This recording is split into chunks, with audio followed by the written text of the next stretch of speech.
Hi friends, ఎస్ఆర్లాక్స్కి welcome. అందరూ ఎలా ఉన్నారు? అందరూ బాగున్నారు. నేను మా మమ్మీ ఉండని.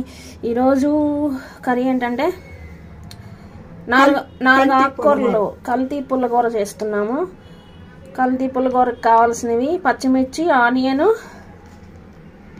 పసుపు, గోంగూర, తోటకూర, గోంగూర, పాలకూర, పొడగొట్టుకూర, ఈ 4 కలిపి పుల్లకూర చేస్తున్నాం. అంటే కల్తీ పుల్లకూర. ఇవి ఇప్పుడు శుభ్రంగా కడిగి అందులో వేసుకోవాలి.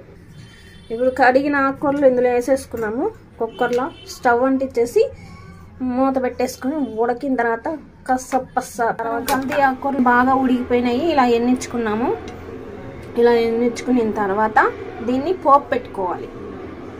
కానీ స్టవ్ అంటించి బాండీ పెట్టి ఆయిల్ వేసుకున్నాము. ఆయిల్ హీట్ ఎక్కాక పోపు గింజలు వేసుకున్నాం. ఆయిల్ హీట్ ఎక్కింది, పోపు గింజలు వేస్తున్నాం.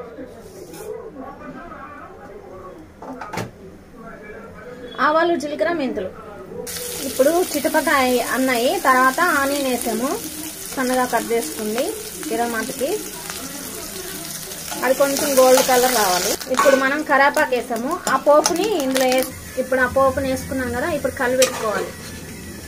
కలుపెట్టుకొని ఒక 2 నిమిషాలు గుబగుబ అయిన తర్వాత రెడీ అయిపోతుంది. మనకి చూపిస్తాను నేను మీకు.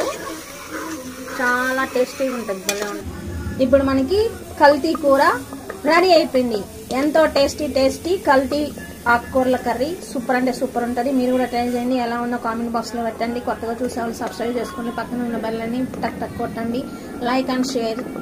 నెక్స్ట్ వీడియోతో మళ్ళీ కలుద్దాం మరో టేస్టీ వంటతోటి. అంతవరకు సైనింగ్ ఆఫ్. బాయ్.